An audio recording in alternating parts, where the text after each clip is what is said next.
Bismillahirrahmanirrahim. Assalamualaikum warahmatullahi wabarakatuh.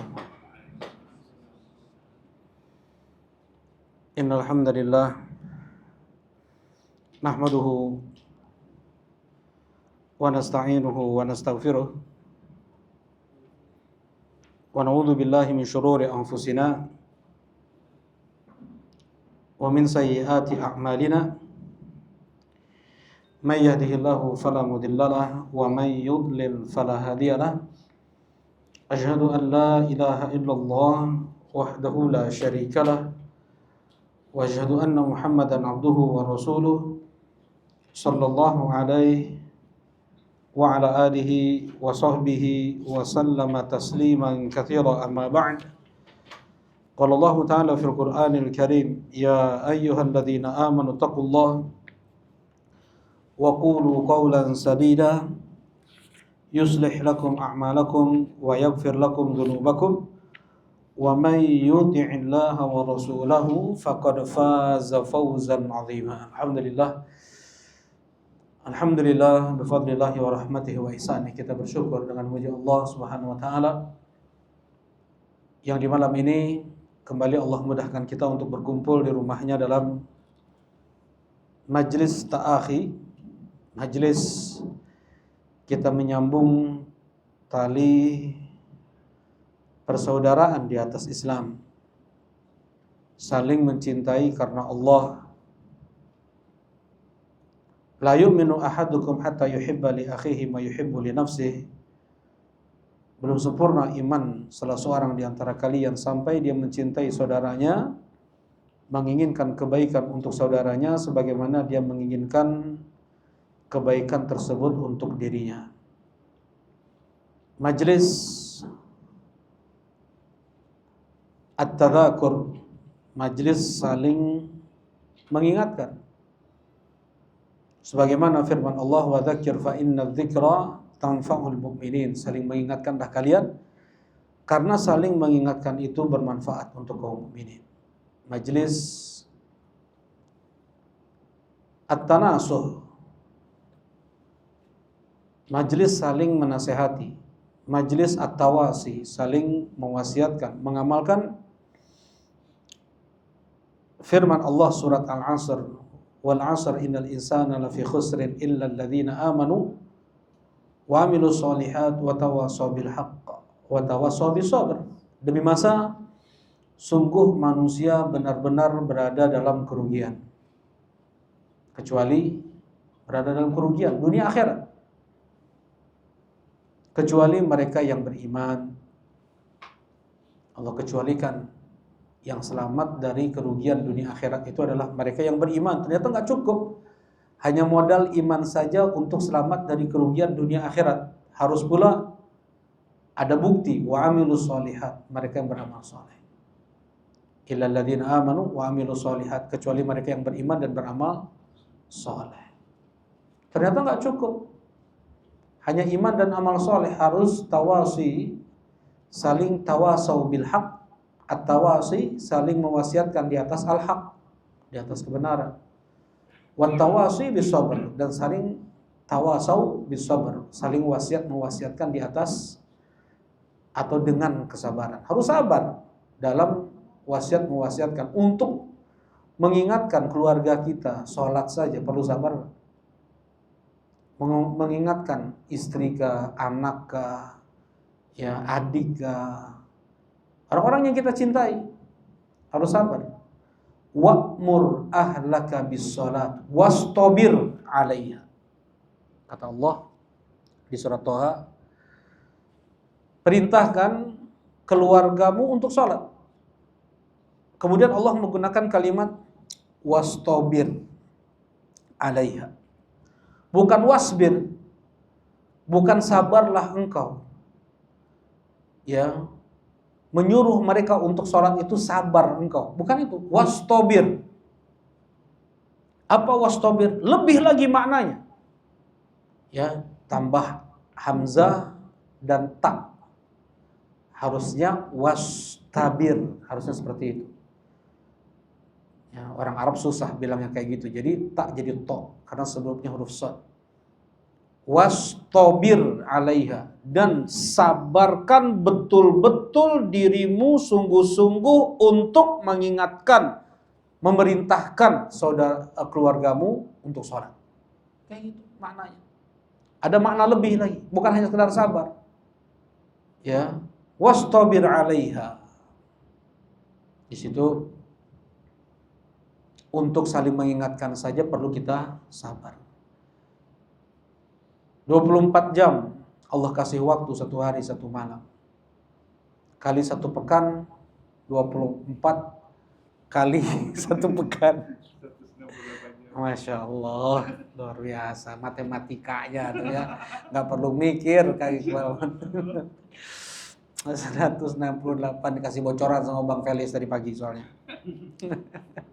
Nah, 168 jam Allah kasih waktu dalam satu pekan.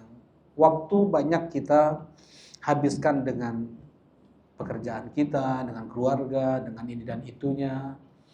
Berapa jam yang kita habiskan untuk tawasi tadi, saling mengingatkan, tanasuh tadi, untuk kita memperdalam ilmu agama Allah Subhanahu wa taala. Nah, dengan itu kita saling mengingatkan dalam majelis ini dan diantara bentuk tanda atau tanda cinta ya. Sebagaimana ini atau tafsir dari surah Al-Asr itu ya, diumpamakan oleh para ulama seperti rumah yang kahuruan, kebakaran, atap hampir rubuh. Ini api sudah besar, sudah melahap atap nih. Ibu kita tidur, ayah kita mungkin nonton bola, ya. Anak ngapain kayak main game gitu, ya. Atau ini sedang sibuk dengan urusan mereka masing-masing. Ada tidur, banyakan tidur lah malam. Tafsir surat Al-Asr, mereka kasihan, mereka sedang nyenyak tidurnya, biarin aja lah. Gitu apa? Ini kebakaran nih, kebinasaan hampir, atap runtuh, habis semua, mati semua. Ya, bagaimana tafsir surat Al-Asr tersebut? Tawasau bil haqq wa tawasau bis sabr. Dengan iman kita ngelihat bagaimana nyala api tersebut, ada amal soleh, ada usaha tenaga kita, sebor air tuh. Ya, tawasau bil haqq. Bangun ini kebakaran nih. Kebakaran, keluar dari rumah. Ngantuk ini masih tidur. Kayak gitu, dibiarin aja. Ya udahlah, tidur, saya mau keluar sendiri gitu. Gendong, kita angkut, terus bisa tarik, enggak apa-apa, luka-luka. Kan kayak gitu ya. Sebisa kita tarik itu mereka, saudara-saudara kita, ayah kita, ibu kita, yang lelap mereka dengan tidurnya. Tawasau bis sabr. Itu sebagian ulama menafsirkan demikian surat An-Nasr itu. Kita semampu kita, sekuat tenaga kita untuk menyelamatkan orang-orang kita cintai. Tawasau bil haqq wa tawasau bis sabr. Ya, jadi ibadah, ya, majelis ibadah. Jangan kira majelis kita ini atau majelis ilmu ini hanya sekedar duduk-duduk kayak gitu. Enggak. Setiap detik bernilai ibadah yang kita berharap Allah terima amal ibadah kita, diperberatnya timbangan mizan kita, menjadi sebab dipermudahnya hisab kita, dipermudahnya langkah kaki kita melewati sirat di atas neraka jahanam. Ya, sirat tersebut, ya, la tarawunnaha ainal yaqin. Kalian benar-benar akan melihat neraka jahanam dengan mata kalian. Alhaakumut takatsur hatta zurtumul maqabir. Kalla saufa ta'lamun, tsumma kalla saufa ta'lamun. Kalla law ta'lamuna ilmal yaqin la tarawunnal jahim. Kata Allah, kalian pasti benar-benar akan melihat neraka. Itu kata Allah. Wa in minkum illa wariduha, dan tidak ada di antara kalian kecuali akan melewatinya. Semua. Wa in minkum illa wariduha. Kata Allah di surat Maryam. Ya. Allah terima, mudah-mudahan Allah terima amal ibadah kita. Seberapa kita istiqomah di atas siratal mustaqim di dunia ini, maka akan dipermudah jalannya di atas sirat, yang itu di atas neraka jahanam. Terjatuh-jatuh dia di atas siratal mustaqim di dunia ini, bisa jadi seperti itu juga di atas sirat. Keselamatan seseorang dalam beragama dalam siratal mustaqim di dunia ini, di antara sebab yang memudahkan seseorang berjalan di atas sirat, di atas neraka jahanam. Mudah-mudahan ya Allah permudah langkah kaki kita menuju surga Allah Subhanahu wa taala. Allahumma amin. Nah, insyaallah kita masih melanjutkan kajian kitab Thalathatul Usul yang ditulis oleh Syekh Muhammad Ibn Abdul Wahhab An-Najdi rahimahullahu taala, dan kita sudah selesai pada pertemuan lalu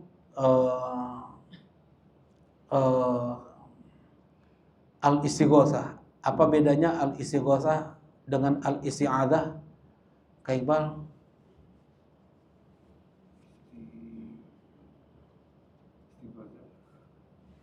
Istighotsah dengan isti'adzah. Isti'anah. Ramdan? Ya coba Kak Iqbal dulu. Meminta pertolongan Allah dengan sungguh-sungguh.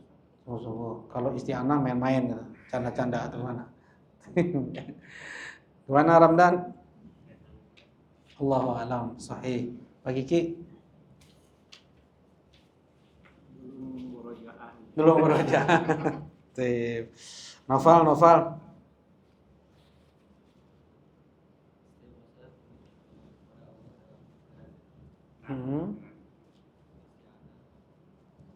Di setiap keadaan.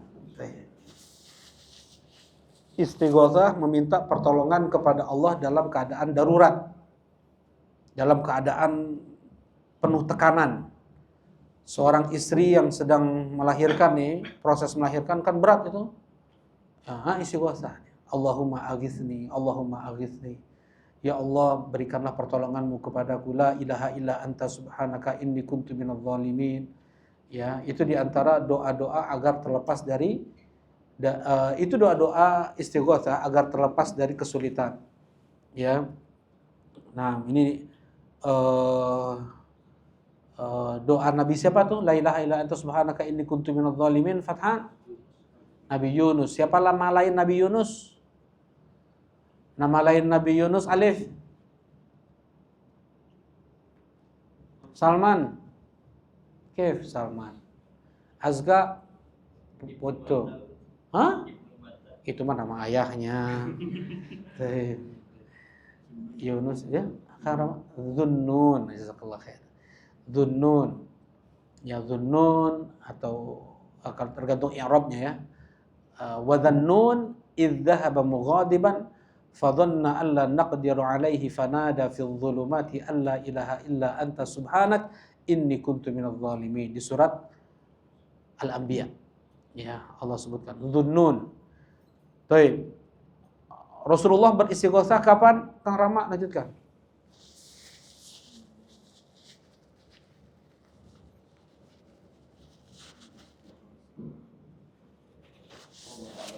Allahu a'lam. Nah, sahih kapan? Siapa yang bisa jawab silakan.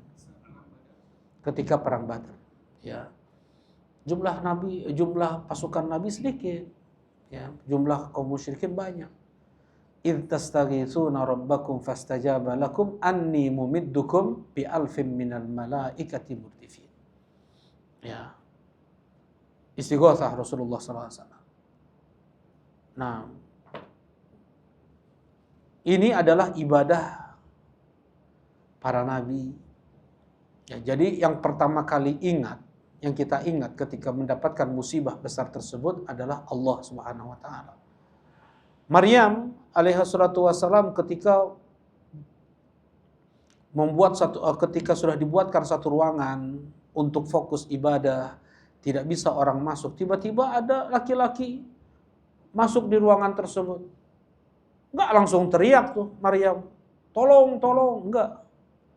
Ya, tapi yang beliau yang pertama kali ucapkan adalah inni a'udzu birrahmani minka. aku berlindung kepada Rahman dari engkau. In kunta taqiyya, andaikan engkau bertakwa. Jadi doa kepada Allah, kemudian ingatkan orang tersebut. Nasihati orang tersebut. Ketika ada orang mau menyerang kita nih, ada orang mau berbuat jahat kepada kita, pertama kali kita ucapkan apa? Minta perlindungan dulu kepada Allah Subhanahu wa taala. Hati dia di tangan Allah, bisa Allah ubah hatinya, Allah putar dikit tuh. Syarafnya pun bisa digeser sedikit. Ya, syarafnya bisa digeser dikit, matanya bisa buram lah, otaknya bisa miring lah, semua Allah yang ngatur. Qulub bani Adam baina usbu'in min asabi'ir rahman, yuqallibuhu kaifa sya. Ya. Nah, kita langsung minta perlindungan kepada Allah, beristi'adzah kepada Allah, beristighatsah kepada Allah, beristi'anah kepada Allah, ya, dengan kita ingatkan dia. Kita nasihati dia. Nah, ini disertai dengan usaha ya, sebab ya. Nah, barakallahu fikum, ini sudah kita bahas. Insyaallah kita masuk pada pembahasan yang berikutnya. Di antara jenis ibadah yang harus ditujukan kepada Allah, ketika itu ditujukan kepada selain Allah, maka jatuh dia pada kekufuran, kesyirikan, karena ibadah itu semuanya hanya untuk Allah Subhanahu wa taala. Wa dalilul dzabhi, dan dalil bahwasanya menyembelih, berkurban adalah ibadah, qauluhu ta'ala qul inna salati wa nusuki wa mahyaya wa mamati lillahi rabbil alamin. Katakanlah sesungguhnya salatku, sesembelihanku, hidupku dan matiku hanya untuk Allah Rabbil alamin, Rabb semesta alam. Dalilul dzabh, dalil menyembelih itu adalah ibadah. Ya, menyembelih. Ya, kita tahu dalam Islam ada az-zabh, ada an-nahr. Ada az-zabh, ada an-nahr. Apa bedanya? Fasholli li rabbika wanhar. Ya, fasholli li rabbika wanhar. Ya. Nah, ada zabah, ada nahr. Apa bedanya? Ya, silakan. Apa nahar itu apa? Ditusuk. Nah, zabah disembelih. Berapa urat? 4. Nah, tenggorokan, kerongkongan, 2 urat besar di kanan kiri tenggorokan. Ya, itu harus putus 4 urat tersebut. Tenggorokan, kerongkongan untuk udara, untuk makanan, dan 2 urat besar darah kanan kiri. Baik. Itu zabah, itu menyembelih. Untuk kambing, domba, untuk unta, nahr. Fasholli li rabbika wanhar. Ya, untuk untuk unta itu nahr, ditusuk. Untuk sapi boleh dizabah, boleh dinahr. Ya, sapi itu boleh dizabah, boleh dinahr. Kalau nahr itu sambil berdiri dia, nggak ditidurkan. Kalau zabah ditidurkan. Ya, kalau sapi boleh dizabah, boleh dinahr. Nah, menyembelih, berkurban, ya, berkurban adalah ibadah. Di antara riwayat ya, Habil dan Qabil. Kalau Habil itu yang diterima, Qabil yang nggak diterima ya.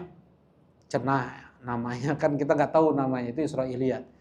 Yang tidak diterima itu dia berkurban dengan kurban buah-buahan, sayur-sayuran, dipersembahkan untuk Allah. Yang satu lagi dia persembahkan, kalau yang diterima itu dia persembahkan hewan ternak.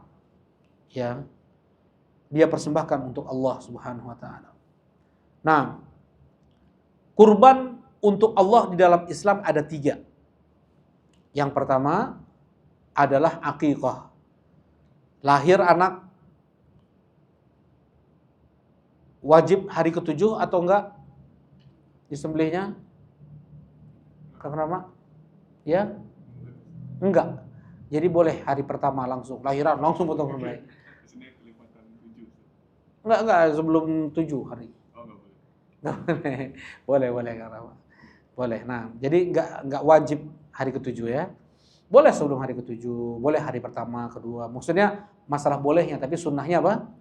Hari ketujuh. Disunnahkan hari ketujuh. Misalnya kalau lahiran sekarang nih, jam 7 malam, hari kami, ini hari apa? Berarti hari apa kita akan akikahan? Misalnya istri lahiran sekarang. Berarti hari apa? Kamis. Berarti hari apa? Ada apa Salman? Hari Jumat. Sekarang hari apa? Jumat. Berarti kita berkurban hari apa, Pak? Hari Kamis. Sekarang hari Jumat. Sekarang ini kita masuk hari Jumat kan. Maghrib itu udah pergantian hari. Soalnya banyak yang nanya ini teh. Ini anak akikahnya hari apa? Hari ketujuhnya hari apa? Ya, kan biasa lahiran malam-malam kan. Ya, lahiran biasa malam-malam. Nah, jam segini nih misalnya nih. Jam 7 malam, Isya. Berarti udah masuk hari Jumat. Udah berganti hari kapan dalam Islam? Maghrib. Maghrib udah ganti hari itu. Pas adzan, lahiran. Berarti dia masuk hari malam itu. Jumat nih. 5 menit sebelum adzan lahiran. Berarti hari apa, Pak?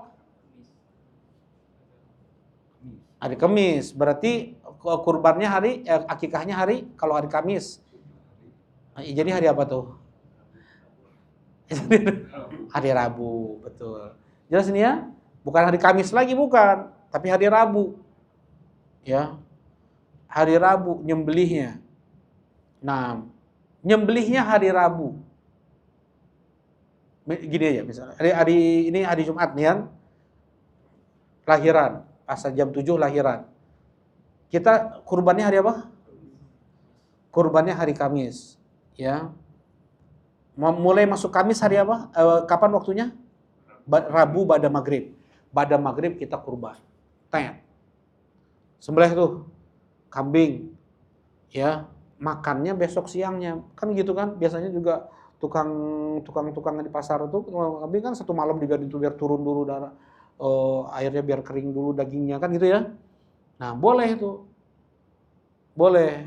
Nah, atau enggak misalnya ini afdolnya seperti itu. Jadi hari ketujuh itu dia nyembelih dan makannya. Kalau enggak, dia sembelih dulu di tanggal 7 itu, boleh makannya besoknya tuh.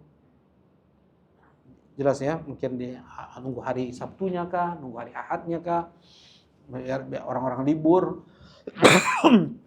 Ya, tapi yang paling afdol, hari itu dia nyembelih, hari itu juga dia makan-makannya. Ya. Makan-makan nggak mesti harus diundang, dia harus nggak ada acara, nggak ada apa, cuman makan-makan aja. Ya, jadi kata Imam Ahmad rahimahullah taala dibagi-bagikan. Daging itu cukup dibagi-bagikan. Ya. Daging mentah atau daging matang? Daging matang. Kata Imam Ahmad cukup rebus pakai garam doang udah bisa. Nah, itu kalau kita lihat fikihnya ya.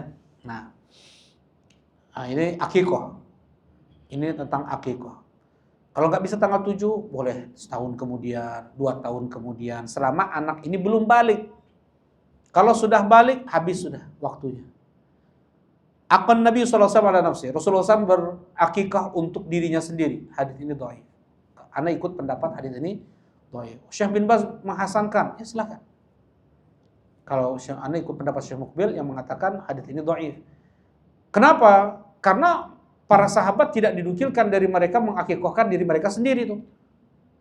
Kalau seandainya Rasulullah mengakikahkan diri beliau sendiri, dicontoh nggak oleh para sahabat? Para sahabat mereka diakikahkan nggak waktu pas kecilnya? Enggak kan? Ya. Kemudian diikuti nggak oleh para sahabat tentunya kalau Rasulullah SAW mengakikahkan diri beliau sendiri, apakah akan diikuti oleh para sahabat yang lain?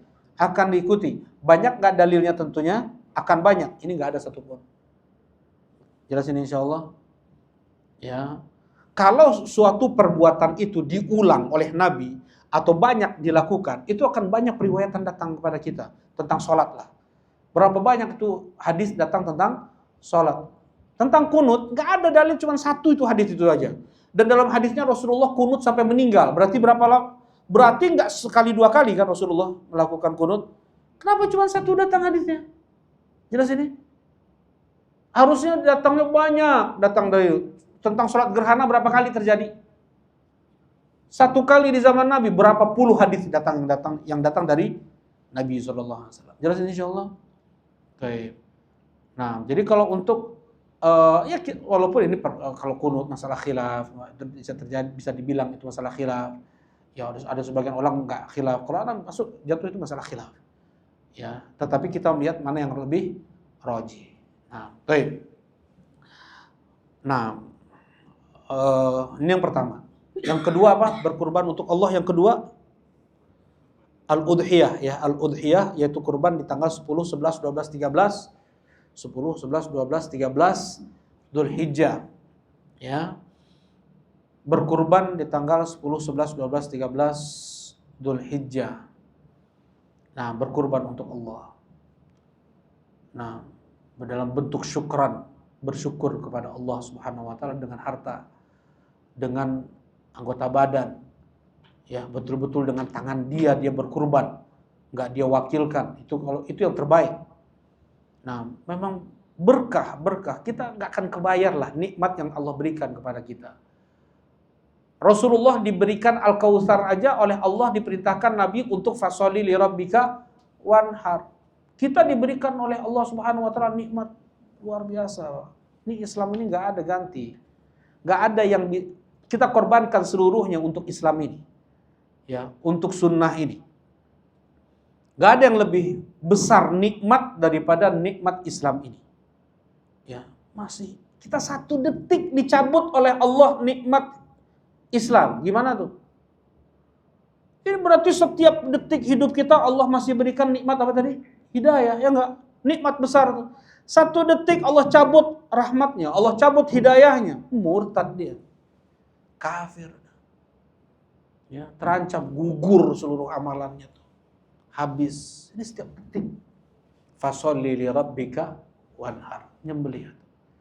Ya. Tegaduh cicis cuman ada 1 juta. Nyembelih dengan yang 1 jutaan. Hayam gitu.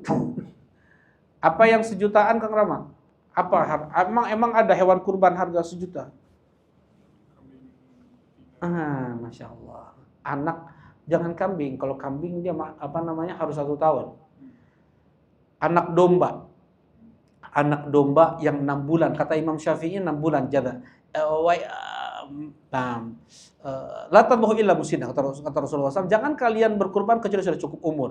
Kambing, domba 1 tahun ke atas, sapi 2 tahun ke atas, unta 5 tahun ke atas. Illa ayyashiru alaikum, kecuali kalian dalam keadaan sulit. Kalian nggak punya uang. Ya, sedang kalian sempit tuh.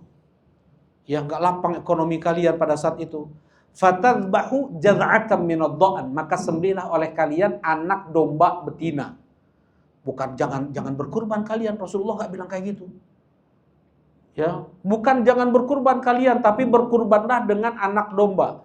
1 kilo domba jantan itu antara 100 sampai 120 ribu per kilo hidup. Yang lagi ya. Domba itu harganya, kambing itu harganya hidup 100 sampai 120 kg per kilo hidup jantan. Betinanya setengahnya. Berarti 50 sampai 60 ribu per kilo hidup. 6 bulan nggak nyampe 12 kilo beratnya. Cuman 10 kilo beratnya. 10 kilo kali 60 ribu atau 50 ribu, berapa harganya? 100 ribu. Dapat, tinggal pinter-pinter nego aja. Ya, ada orang tukang domba banyak yang nggak tahu ya karnaon. Ya, namanya mencit anak domba. Nyabikang deh. Ya. Tapi bisa kita berkurban. Jadi fasholli li rabbika wanhar, kita berkurban untuk Allah. Qul inna sholati wa nusuki wa mahyaya wa mamati lillahi rabbil alamin. Ya. Nah, yang kedua. Yang ketiga apa? Yang ketiga menyembelih ketika haji, yaitu hadyu, namanya hadyu. Nah, ini 3 ini ya ketika kalau kita yang tidak berhaji namanya udhiyah, yang berhaji namanya hadyu. Yang berhaji namanya hadyu. Ya, itu sama juga tanggalnya. 10, 11, 12, 13. Ya. Nah, tapi hati-hati ya, kalau yang di haji itu harus yang kita kasih ke orang yang amanah betul ya. Nah, banyak kemarin baru aja ada laporan, eh, ada sebagian diwakilkan kepada orang di nanti ini semua udah tanggal 12 13 udah nggak ada yang menerima lagi tuh, udah penuh semuanya. Akhirnya apa, nggak disembelihkan. Naudzubillah, nggak amanah. Kalau dibeli tanggal 10 11 harga tinggi tuh, harga tinggi ya, 400 real. 400 real nggak begitu mahal juga kan. 400 real berapa? 400 real kali 4.000 berapa tuh? 4 kali 4 ya, cuma segitu ya. Ya harga, kalau nggak salah ya harga segitu kalau nggak salah. Nah kalau nggak salah harganya 400 real, 500 real lah paling mahal. 400 real, 500 real lah paling mahal. Nah kambing, domba. Jadi hati-hati juga yang haji itu harus betul-betul ke orang yang amanah ya. Nah, mewakilkannya. Tuh.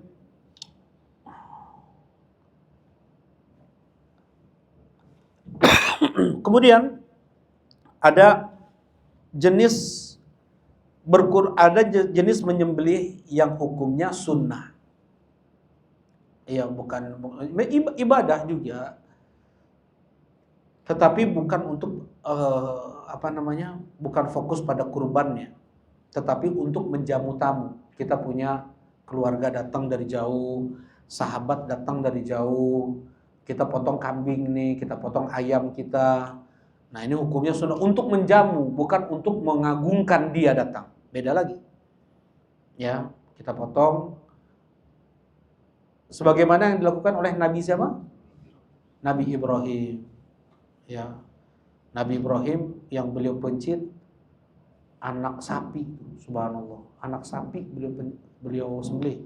Kemudian yang ketiga yang haram, yaitu menyembelih belum ya. Nah, Allah Ustaz, tunggu.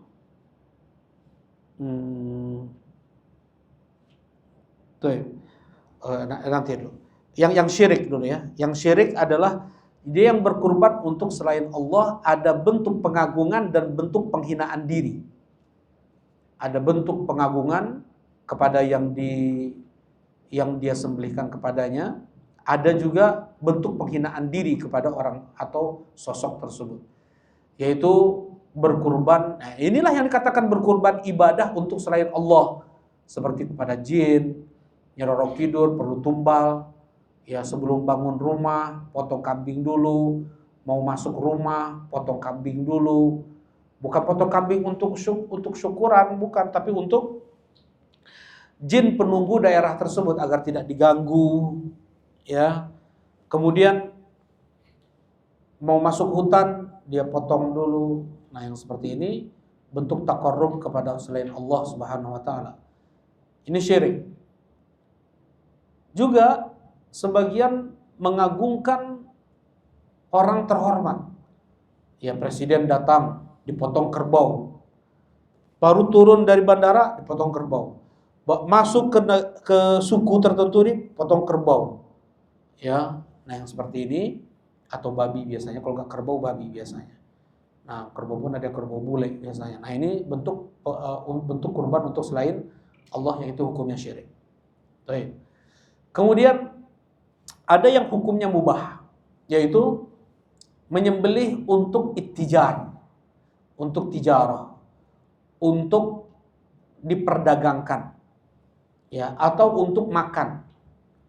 Ya, untuk makan dia dan keluarganya aja. Ya, seperti Abdullah ibn Abbas setiap hari potong kambing, setiap hari untuk makan dia dengan keluarganya. Setiap hari, berarti berapa jumlah keluarganya ya? Setiap hari. Nah, Masya Allah.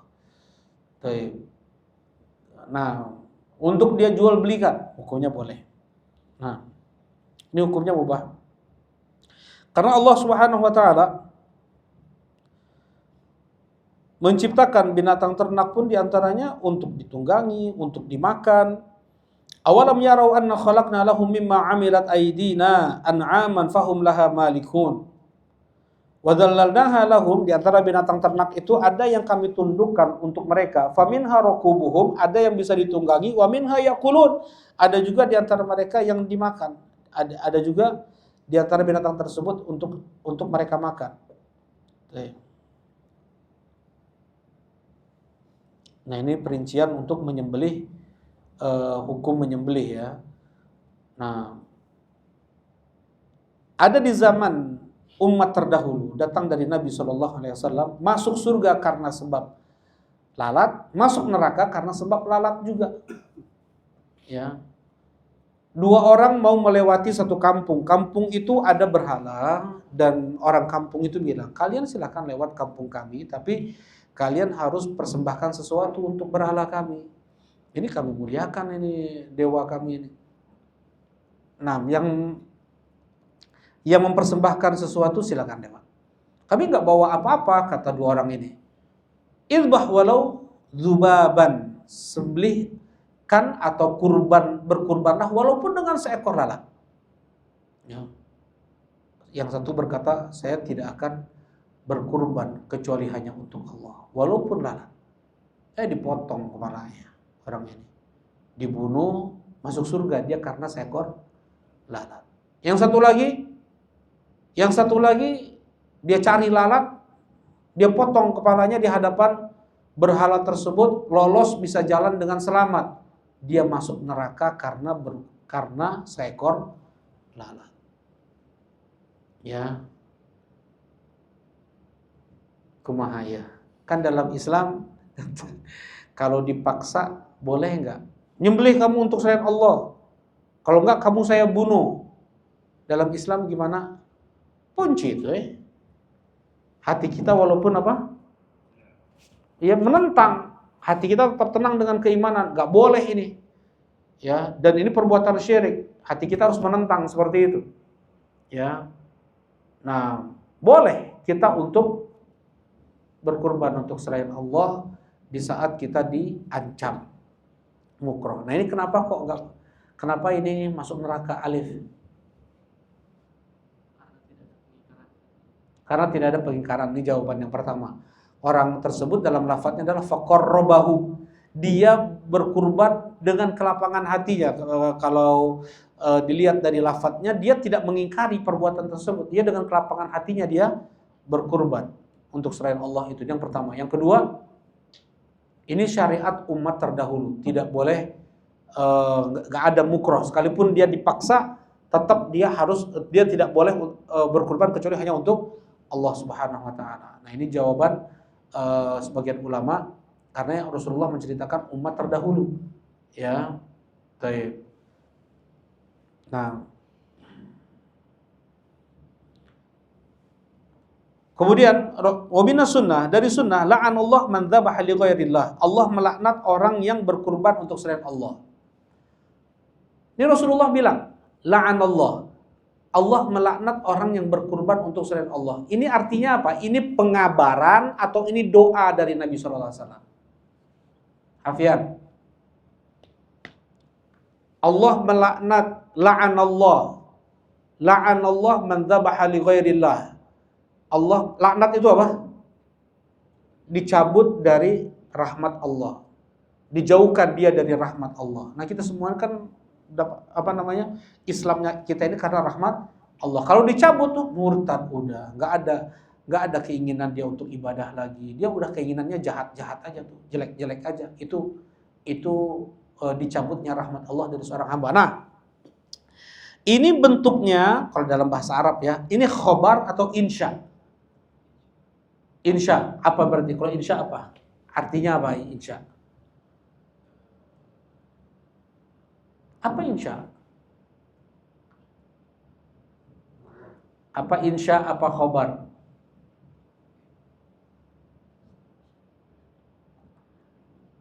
Apa bedanya insya sama khobar? Novel udah belajar belum? Hah? Azka udah belajar belum?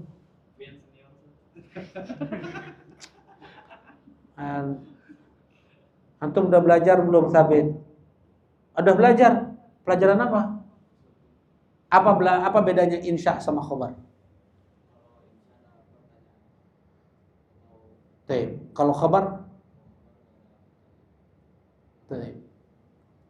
bukan kayak gitu, cuman 50 lah. Ya betul dikit ya. Nah, jadi kalau khobar itu pernyataan, kabar, informasi, berarti apa? Pernyataan, ya enggak? Kalau insya itu ada tuntutan. Insya itu ada tuntutan, permintaan. Kalau berdoa, tadi kata Sabit apa tadi? Sabit tadi bilang apa insya tadi? Pertanyaan. Jadi ada minta jawaban. Jelas ini ya?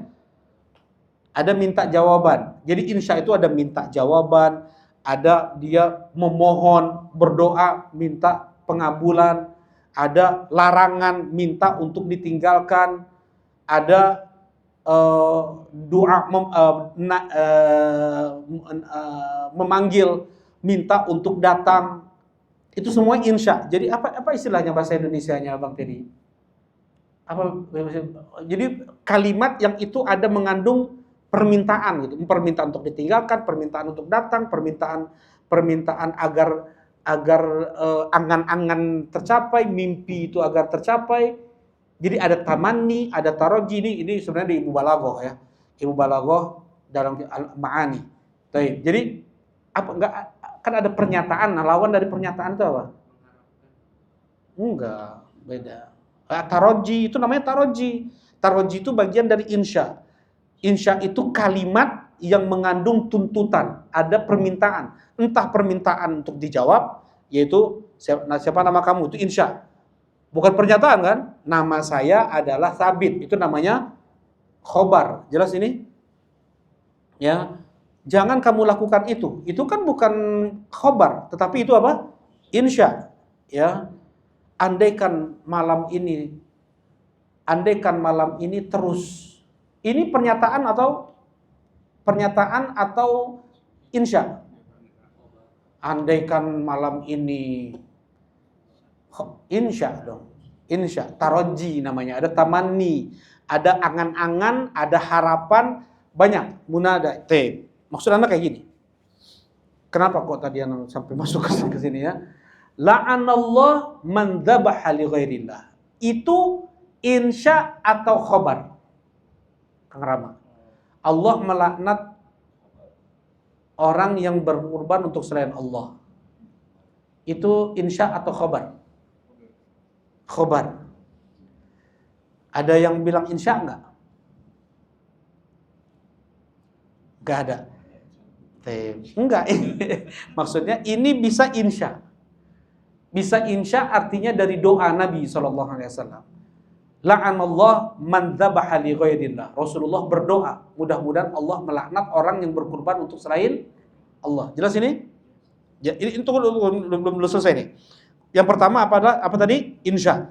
Mudah-mudahan Allah melaknat orang yang berkurban untuk selain Allah. Yang kedua, khobar. Rasulullah hanya menyampaikan pernyataan, Allah itu melaknat orang yang berkurban untuk selain Allah. Jelas ini? Mana yang lebih masuk? Mana yang lebih dalam? Mana yang lebih apa ini? Lebih fasal gitu. Lebih pemutus, iya. Mana Bang Teddy? Coba. Hah? Nah, coba Ana ulangi lagi. Ya, mana yang lebih pasti? Mana yang lebih pasti? Tunggu sebentar. Apa namanya, kalau la'ana ini doa Nabi, Rasulullah yang berdoa. Mudah-mudahan Allah melaknat orang yang menyembelih untuk selain Allah. Ya, ini insya, ini doa. Yang kedua pernyataan, Allah melaknat orang yang berkurban untuk selain Allah. Mana yang lebih pasti? Bang Teddy, doa Nabi atau pernyataan dari Nabi? Khobar. Khobar. Bukan insya. Kenapa? Karena doa Nabi bisa dikabulkan, bisa tidak dikabulkan. Ya, hadis Sa'ad bin Abi Waqqas, Rasulullah minta 3, aku dikabulkan 2 dan aku tidak dikabulkan yang 1.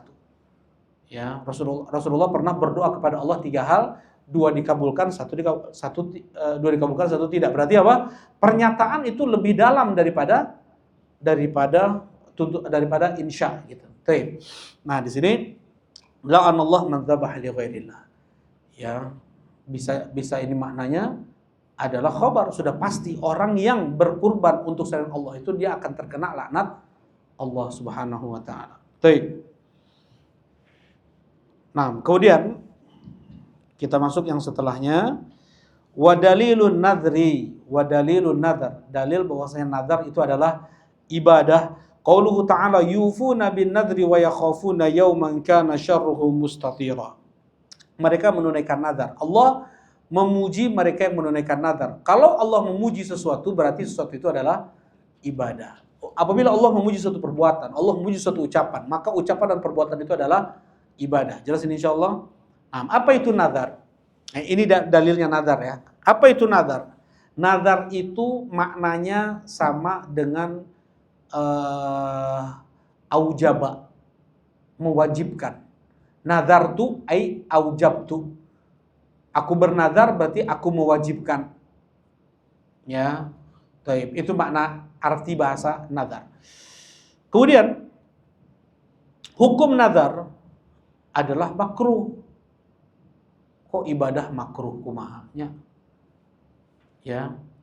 Baik. Maksudnya insya'un nadri. Maksudnya awal memulai nadar itu hukumnya makruh. Nadar ada dua. Ada nadar mutlak, ada nadar muqayyad. Ada nadar mutlak, ada nadar muqayyad. Ada nadar lepas, ada nadar terikat. Apa maksudnya nadar lepas? Nadar lepas adalah saya bernadar untuk puasa Senin Kamis. Lepas. Nggak ada kaitan dengan apapun. Nggak karena sembuh, karena lulus, karena sehat. Nggak ya. Ini namanya nadar mutlak. Yang kedua, nadar muqayyad. Nadar yang terikat. Andaikan saya lulus, saya akan puasa Senin Kamis. Andaikan saya sembuh, saya akan berkurban 1 ekor domba. Jelas ini insyaallah? Jadi nazar itu ada dua. Ada nazar mutlak, ada nazar muqayyad. Kenapa sih kok ada pakai nazar mutlak segala? Ya. Nah, jadi sebagian orang dia mewajibkan untuk dirinya sesuatu yang tidak Allah wajibkan untuknya. Nah, karena semangatnya ibadahnya, karena semangat dia dalam beribadah, atau karena dia ingin meninggalkan maksiat. Seperti Abdullah ibn Wahab, ulama besar guru dari Imam Muslim rahimahullah ta'ala. Guru-gurunya. Jadi seperti ini. Beliau sendiri suka ngegibahin orang. Maksudnya bukan suka ngegibahin orang ya. Kadang orang ngegibah, dia ikut-ikutan gitu. Jadi hampir tiap hari ngegibahin orang. Kan sayang ibadah kita ditransfer untuk orang tersebut. Ya enggak? Kan itu maksiat juga, dosa besar. Dan enggak terasa lisan. Ya. Enggak terasa. Kadang orang gibah, ini digibah. Apa itu gibah? Apa definisi gibah? Dzikruka akhaka bima yakrah. Menyebut sesuatu yang tidak disukai, menyebut sesuatu yang tidak disukai oleh saudaramu. Ya. Ya Rasulullah, andaikan yang kami bilang itu benar, itu ghibah, kata Rasulullah. Kalau seandainya engkau bohong, itu buhtan, dusta, apa fitnah, kalau bahasa kitanya apa? Fitnah itu dusta. Nah, Abdullah ibn Wahab, beliau ini nggak serasa ada orang ngomong, dia ikut, iya benar, gini. Nah, itu udah ghibah tuh.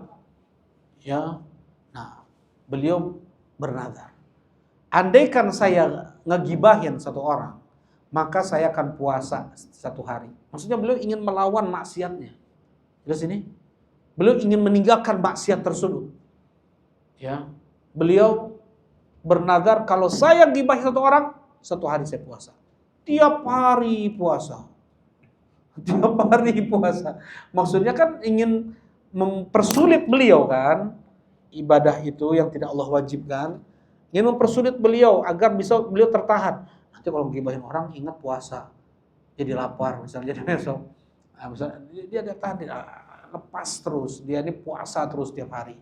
Kayaknya nggak cocok nadarnya nih. Ya, dia ubah nadarnya. Kalau mengubah nadar harus bayar kafarah dulu. Apa kafarah nadar? Kafarah nadar apa Salman? 3 pilihan, kemudian 1 berurutan. Jadi 4 ya. Yang pertama apa? Memerdekakan budak, atau memberi makan 10 orang miskin, atau memberi pakaian 10 orang miskin. Makan ini, ngasih makan ini maksudnya nasi bungkus, nasi kuning bisa, kupat tahu bisa kalau pagi sarapan ya.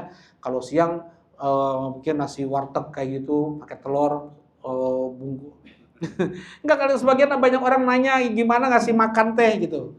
Ya, pokoknya yang lumrah, yang lazim. Ya, mungkin 10.000 pakai telur kan bisa ya, pakai sambal, atau bikin di rumah, nah, bagikan ke 10 orang miskin. Kasih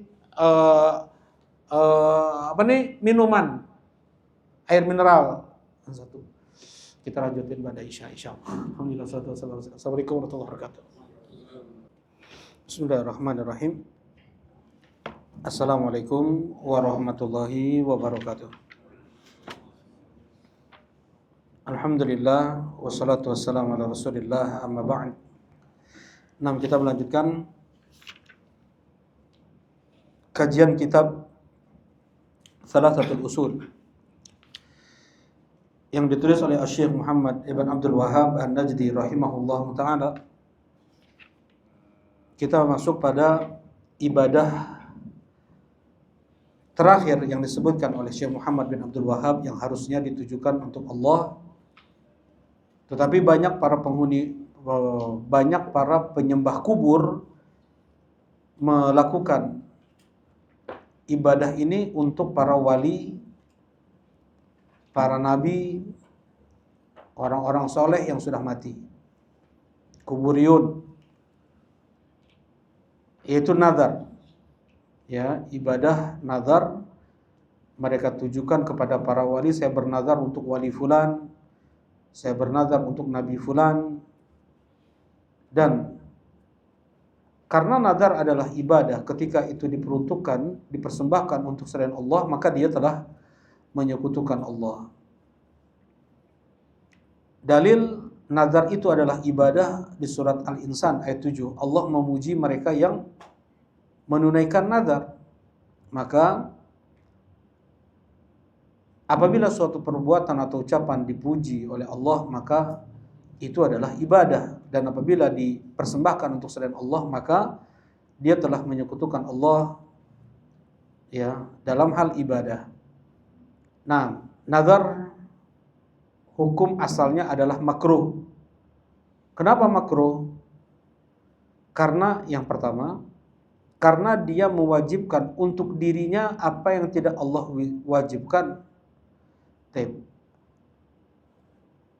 Karena dia mewajibkan untuk dirinya, membebankan untuk dirinya apa yang tidak Allah wajibkan untuknya.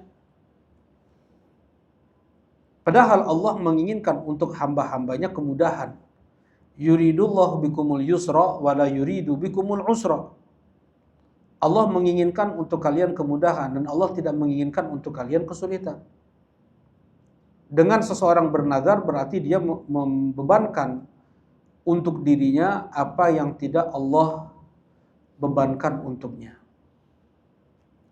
Nah, dan Allah tidak lupa dalam hal syariat, dalam menetapkan syariat wajib atau sunnahnya.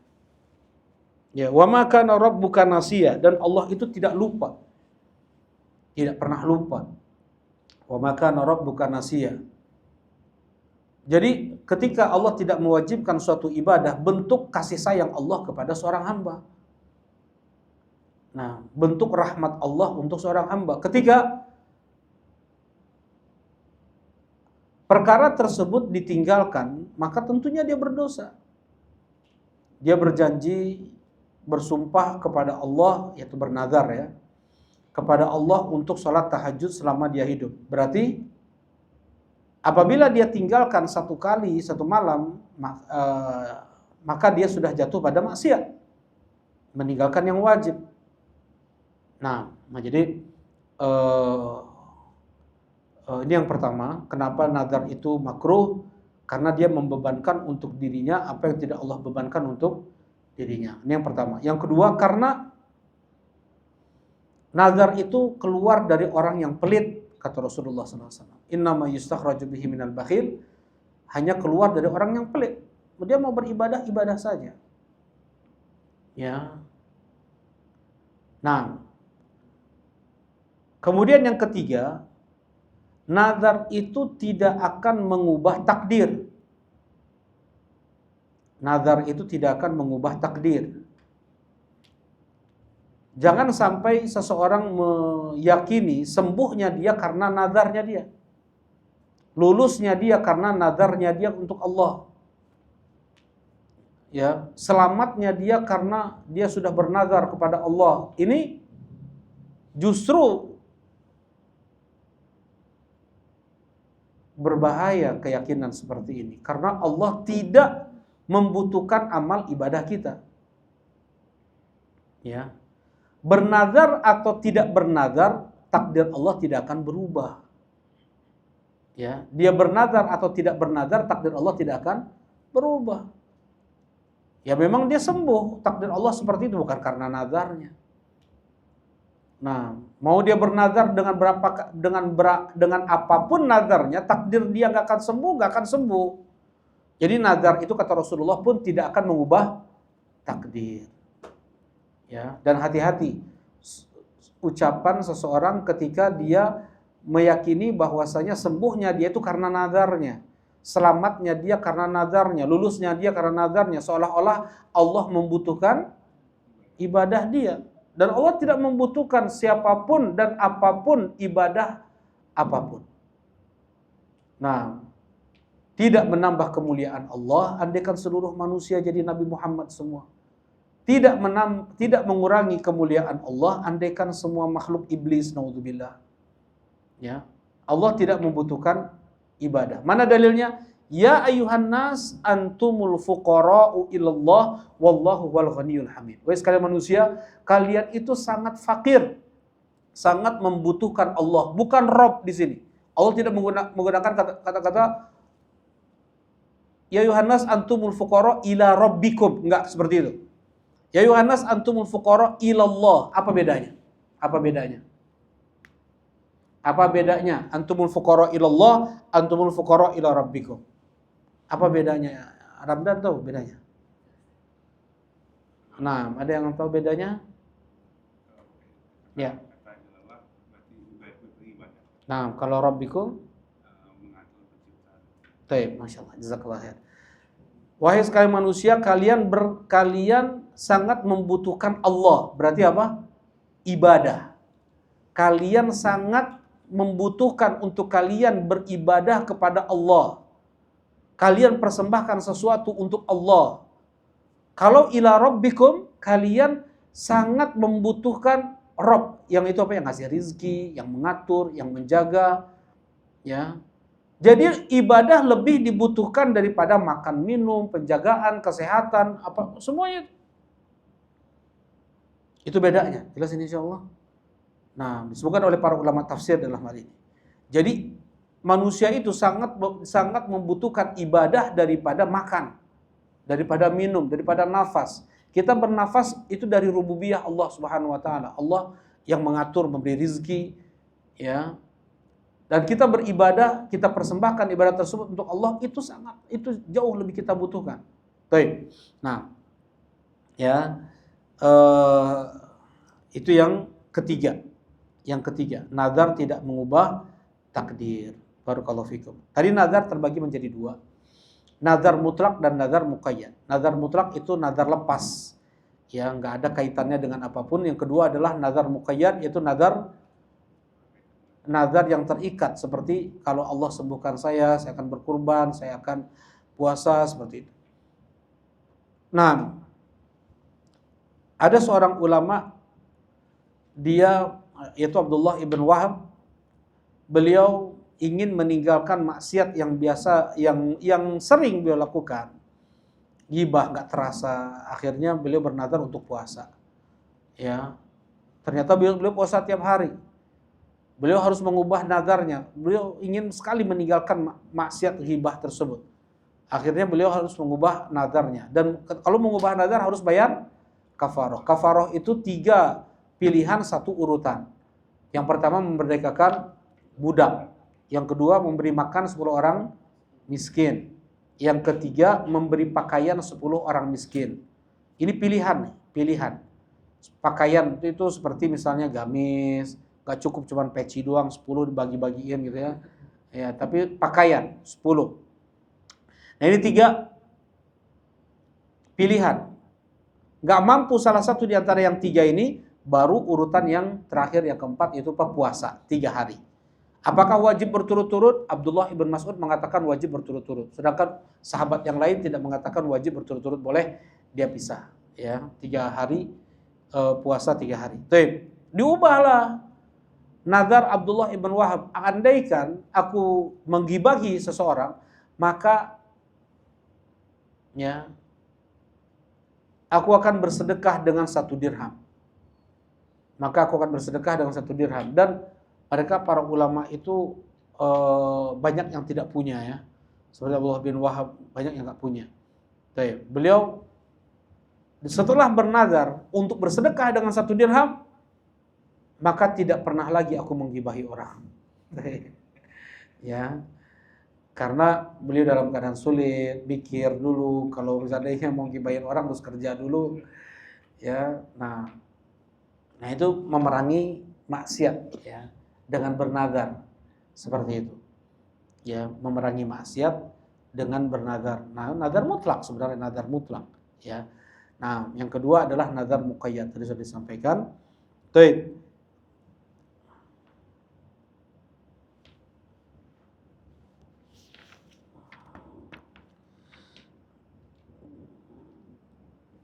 Kemudian nazar hanyalah boleh dilakukan dalam yang itu ketaatan kepada Allah Subhanahu wa taala.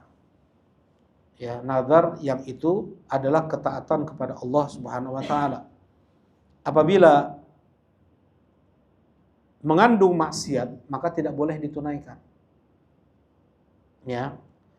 Rasulullah sallallahu alaihi wasallam bersabda, "Man nadhara ayyuti Allah falyuti'hu, wa man nadhara ayyasi Allah fala ya'sih."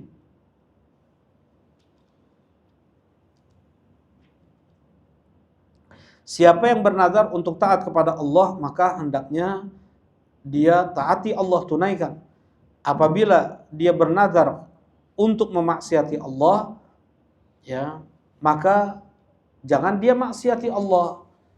Nah, kemudian dalam hadis yang lain,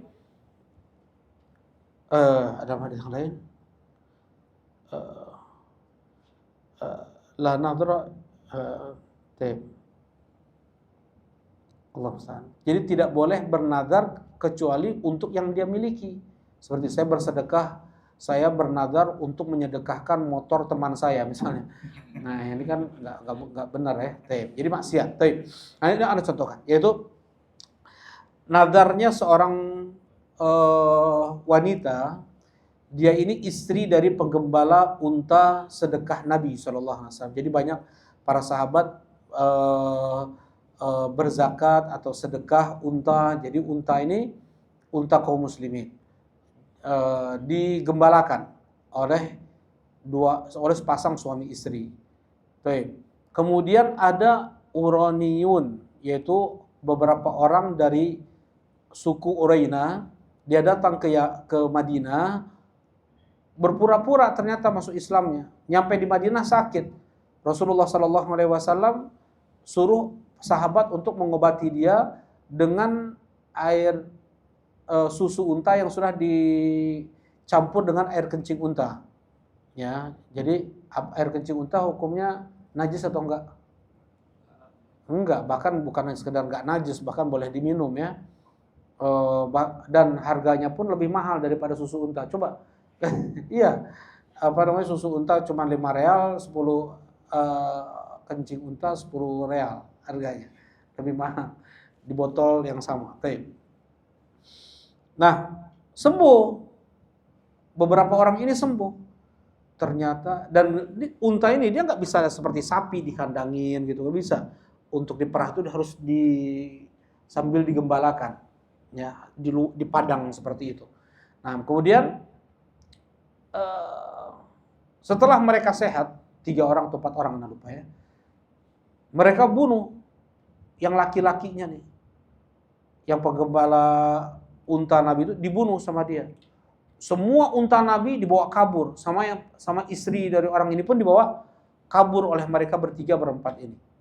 Ya, sampai kabar kepada Nabi Shallallahu Alaihi Wasallam, langsung Rasulullah suruh para sahabat mengejar mereka. Ya, di tengah pengejaran, wanita ini bilang, ya, ibu ini bilang, kalau Allah selamatkan saya bernadar, kalau Allah selamatkan saya akan sembelih unta yang paling besar ini. Ya. Unta paling besar. Akhirnya dikejar, dapat. Mereka ditangkap oleh para sahabat. Mereka dibunuh sebagaimana mereka membunuh budak atau ya budak orang yang menggembala tersebut. Ya, dipaku matanya, ya, dipotong tangan kakinya berselisih. Ya, dikisos. Ya, kemudian dibiarkan mereka mati kehausan, kepanasan di terik panas seperti itu, sebagaimana mereka membunuh seperti itu kepada si penggembala ini. Kisos. Ya. Dan mereka pun masuk dalam kategori begal. Begal seperti itu ya. Hukum begal dalam Islam apa? Dipotong tangan dan kaki berselisih. Ya, potong tangan kaki berselisih. Jadi kalau tangan kanan, kaki kiri. Kalau tangan kanan, kalau tangan kiri itu kaki kanan. Itu hukuman begal dalam Al-Qur'an. Dalam Al-Qur'an hukuman para penyamun, para perampok, ya, sekaligus perompak lautan kayak gitu. Ya, potong berselisih tangan dan kaki mereka. Toib. Nah, kalau istilahnya quta'ut turuq. Kalau bahasa Arabnya quta'ut turuq. Ini para pembegal jalanan. Nah, kemudian setelah selesai, ibu ini dia mau nyembelih, mau menunaikan nadarnya. Ya, itu bukan unta dia. Dia bilang ke Rasulullah, "Ya Rasulullah, aku sudah bernazar, kalau aku selamat aku potong unta ini yang besar ini." Kata Rasulullah, "Itu untaku," kata. Kenapa kau nazar unta punya orang? Ya nggak bisa kau tunaikan nazarnya. Dan unta Nabi itu ya namanya siapa? Nama unta Nabi Qaswa. Satu lagi namanya apa? Qaswa atau Adba. Ya, nama unta Nabi itu Qaswa atau Adba. Bigol Nabi namanya Duldul. Ya, itu biasa untuk dalam kota pakai Duldul, luar kota Rasulullah pakai Qaswa tadi. Nah, Qaswanya Rasulullah itu besar dan tidak bisa dikalahkan. Jarang ada yang mengalahkan. Ketika Rasulullah sedang macu itu, unta beliau, tiba-tiba disalib oleh unta orang Baduy. Ya, orang Baduy. Nah, maksudnya nggak ada sebelumnya yang bisa menyalib unta Nabi SAW. Kemudian Rasulullah bilang, peribahasa Indonesianya, di atas langit ada langit. Maksudnya jangan merasa dia yang paling kuatnya, paling pinternya, paling kencangnya, ya. Kalau kau merasa kuat, di sana ada yang lebih kuat darimu. Kau merasa hebat, di sana yang lebih hebat daripadamu. Ya, Allah sebut di dalam Al-Qur'an, ada ayatnya. Wa fawqa kulli dzi ilmin alim, di surat Yusuf. Ya, di surat Yusuf. Dan setiap orang yang berilmu, yang jago ilmunya, mesti di atas dia ada orang yang lebih jago lagi ilmunya. Nah, kalau dalam bahasa Al-Qur'an itu, ya, di atas langit ada langit. Nah, ini misalnya seorang dia bernazar, ada ya, orang bernazar, saya mau bernazar karena saking sayangnya dia kepada ibunya yang sudah meninggal atau ayahnya, dia bernazar untuk membuat kubah di atas kuburan ibunya, atau dibuat rumah di atas kuburan ibunya, ya. Boleh nggak ini dilakukan? Tidak boleh, karena ini adalah maksiat. La tabnu 'alal kubur. Jangan kalian membangun apapun di atas kuburan. Jangan kalian menerangi kuburan. Jangan kalian Jangan kalian tajusu itu apa ya? Mengukir, bikin nisanis, bikin tulisan innalillahi wa inna rojiun, pakai nama, pakai tanggal wafat, lahir, nggak boleh. Hanya batu aja. Nggak boleh ada tulisan, nggak boleh ada keramik-keramik bangunan apapun. Ya nggak boleh ada tadi penerangan apapun. Ya, nggak boleh. Dan yaitu misal ada yang bernazar seperti itu, apakah boleh ditunaikan? Tidak boleh ditunaikan. Nah, ada seorang istri kayak gini. Memang orang ini fikih ya, cuman aneh-aneh ya. Dia kayak gini. Istrinya makan kurma, kemudian si suami ini bilang, engkau makan kamu saya cerai, kamu keluarkan kamu cerai. Ini aneh ya. Kamu telan kurma itu, kamu saya cerai. Kamu keluarkan kurma itu, kamu pun saya cerai. Ya, menyesal kemudian suaminya ini. Jangan dulu telan, jangan dulu dikeluarin. Aku tanya dulu ulama, aku menyesal dengan ucapanku ini. Ditanya ke Imam Syafi'i rahimahullah taala. Ya bagaimana ya aku menyesal setelah sudah mengucapkan ini kepada istriku. Karena jatuh tuh yang kayak gitu. Ya, jatuh talak kayak gitu.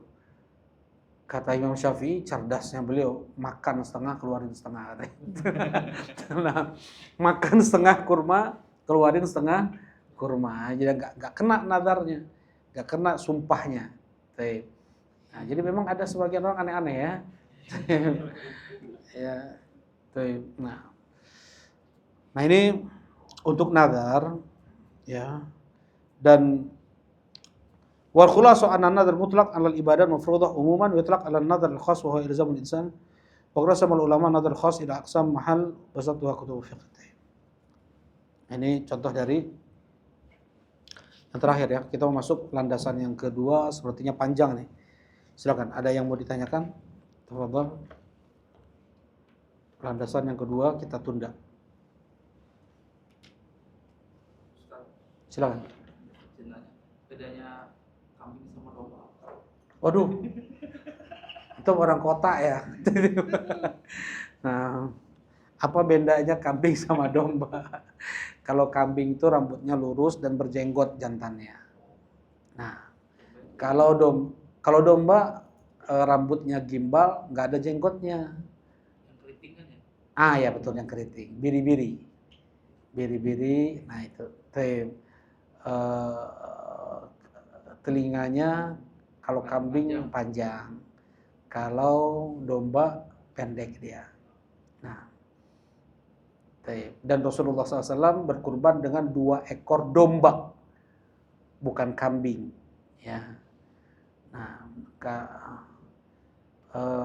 kalau di Jawa Barat, maksudnya bukan Jawa Barat, Afan. Bandung, Garut, yang dingin itu domba. Makanya ada domba Garut ya. Domba Garut tuh nggak ada di Indonesia ini, nggak ada seperti domba Garut. Ya nggak, domba paling besar di Indonesia ini adalah domba Garut. Ya, tanduknya besar, gagah dia seperti harimau, seperti singa. Ya, kemudian ada domba Pajajaran namanya. Ya, jadi Universitas Pajajaran Unpad bikin domba tuh. Namanya domba Pajajaran. Domba Garut yang diternak mempunyai anak seperti kambing biasa, seperti apa namanya? Seperti domba. Jadi kan kalau domba Garut itu dia punya anak cuma 1 gitu. Paling banyak 2, nggak bisa banyak. Ya, nah kalau domba lain bisa banyak tuh. Nah jadi dibikin sama domba Pajajaran, sama Universitas Pajajaran, domba punya anak, tapi besarnya domba Garut. Anaknya bisa banyak. Sedikit ya. Itu yang ngasih wakaf, yang bikin domba Pajajaran itu yang ngasih wakaf pesantren Al-Islam. Rahimahullah, Ibu Profesor Sri, beliau sudah wafat. Rahimahullah taala, mudah-mudahan Allah rahmati beliau. Nah, fadhol, ada yang lain silakan.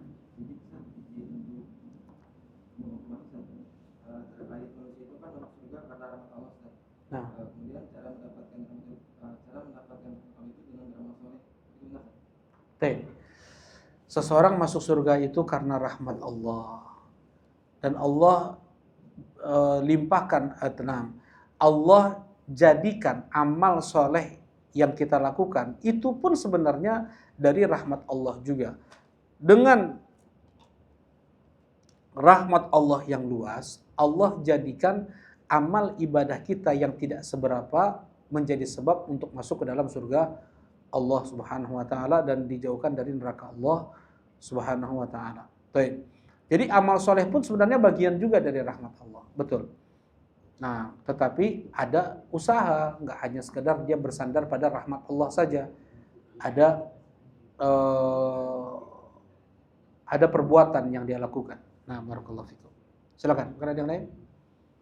Ya, silakan. Terkait akikoh, Nah, akikoh menggunakan sapi. sapi. Benar, ada hadis terkait atau asar terkait akikoh sapi. Lebih gimana sahih atau? Nah, hadis yang sudah jelas sahihnya adalah Rasulullah SAW mengakikohkan Hasan dan Husain masing-masing dengan 2 ekor domba besar. Masing-masing dengan 2 ekor domba besar. Ya. Dan dengan dalil ini para ulama mengatakan sekalipun unta, sekalipun sapi, ya, masih tetap lebih afdol domba. Ya, masih tetap lebih afdol domba atau kambing. Nah, itu nanti pembahasannya insya Allah ya. Mana yang lebih afdol? Domba besar atau domba bagus? Ada domba besar, ada domba bagus. Domba bagus lebih domba yang gagah ya, lebih mahal daripada domba yang besar. Sebagian kayak gitu. Nanti ada pembahasan insya Allah. Nah, kalau sapi dengan domba untuk akikoh tetap didahulukan domba, dan anak tidak tahu kesahihan hadis tersebut.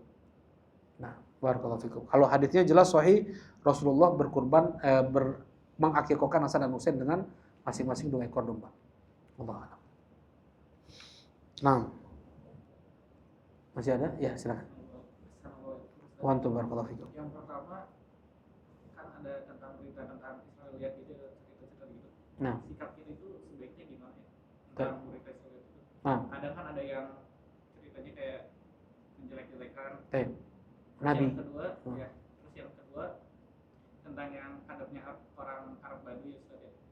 Terkadang dengar sirahnya teh manggil Nabi Muhammad cuma Muhammad. Nama, ya. Itu teh kekhususan atau Barakallahu fikum. Yang pertama, kalau ada cerita-cerita Bani Israel yang itu mengandung celaan, hinaan kepada para nabi atau orang-orang soleh, maka wajib untuk didustakan. Ya, tetapi kalau seandainya tidak ada penghinaan atau celaan, maka tidak boleh kita dustakan, tidak boleh pula kita benarkan. Nah, seperti ini. Kalau di sana, aduh macam-macam ya, Nabi Daud minum khamr, kayak macam-macam. Ya, nah, ya, naudzubillah, banyak kisah-kisah yang itu mengandung pelecehan kepada sebagian nabi. Nah, ini wajib untuk kita dustakan karena mereka maksum. Kemudian yang tidak ada unsur penghinaan tidak boleh kita benarkan, tidak boleh pula kita dustakan. Yang pertama. Yang kedua, mereka itu orang Arab itu, orang Arab Badui itu, mereka orang yang tidak bermasyarakat. Jadi nomaden ya. Mereka ini tinggal hanya dia dengan keluarganya dan hewan ternaknya, pindah-pindah seperti itu. Jadi tidak tahu norma bermasyarakat. Ya, dia panggil Rasulullah hanya dengan nama, dan Rasulullah pun memaklumi juga. Sebagian ditegur oleh Allah dengan keras. Ya, innal ladzina yunadunaka min wara'il hujurat aktsaruhum la yaqilun. Ya, kebanyakan mereka yang memanggilmu dari balik rumah, "Oh Muhammad, ya Muhammad," kayak gitu. Kebanyakan mereka nggak berakal, kata Allah Subhanahu Wa Taala. Nah, ada 1-2 yang diberi udzur oleh Nabi Shallallahu Alaihi Wasallam. Hal minkum Muhammad, katanya. Apakah ada? Dia nali untanya bukannya di luar masjid, di pintu masjid, coba. Ya, kemudian dia masuk, ada di antara kalian Muhammad, Muhammad, kata Rasulullah SAW. Nah, aku kata. Jadi dimaklumi keadaannya seperti itu. Tapi kita cukupkan kajian kita di malam ini. Insyaallah kita lanjutkan di lain waktu. Subhanakallahumma rabbana wa bihamdika asyhadu an la ilaha illa anta astaghfiruka wa atubu ilaik. Assalamualaikum warahmatullahi wabarakatuh.